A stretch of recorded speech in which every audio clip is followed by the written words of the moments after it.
So Firebase is a cloud provider that gives us different services that we can use. So things like authentication, for example, if we want our user to sign in with email or password, or maybe a third-party provider like Google or Apple. It also provides other services like database, storage. So if we want to store images, sound files, or videos, and so on. It also has push notifications. It has machine learning APIs, analytics, and so on. So we're gonna look at a few of them today. So to start, we're gonna say go to console. You could also say get started. And then here where you want to add a project. If you don't have any project, it will probably say create a project. But since I already have one project created, so it says add a new project. So I'll click on that, and then we'll say the name. So I'll say Chatly. And next we will disable analytics for now. We don't really need it for this project. And then I'll say create project.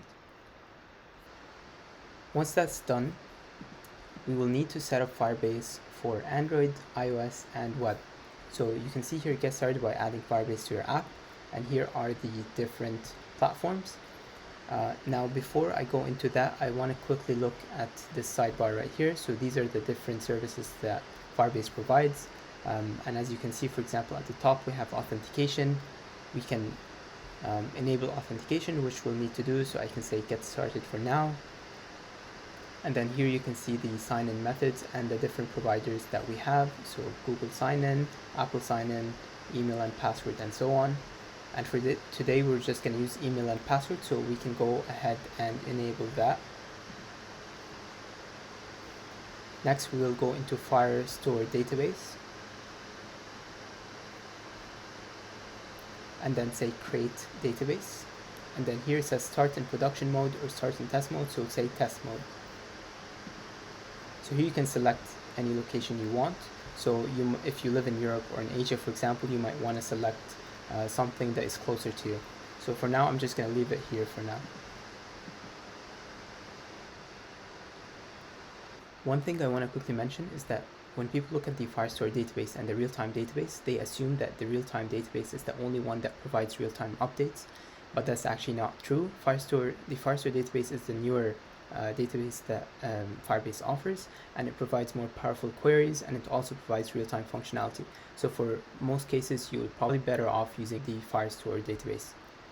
Other things that they have is storage. So if you want to store images in your app or store videos, audio files, you'd use this. If you want to host your application, you'd use Firebase hosting. Then you have cloud functions. So this is similar to Lambda functions in AWS. So you can have events that triggers certain functions to run. And then here you have machine learning APIs as well.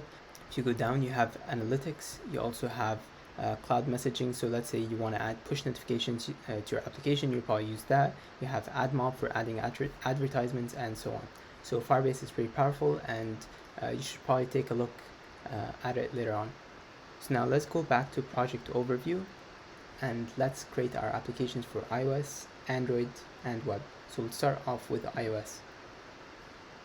So here it says iOS bundle identifier. So if you go back to your app and you see this iOS, so I'm gonna do reveal in Finder, and then I'm gonna open it and then click on the runner.exe workspace.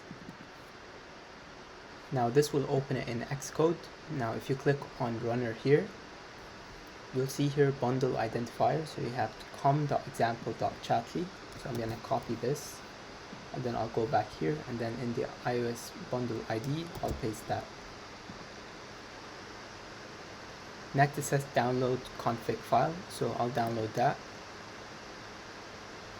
Now once you download it, if it's the first time, it will not have this number, but make sure that if you do have this number, you need to remove it, otherwise it will not work. So you need to change it to this, so Google service-info. And what we need to do now is to go in Xcode, and then we're going to drag this into the runner folder.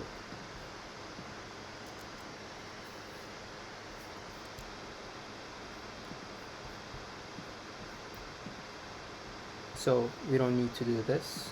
Say next, next, and then continue to console.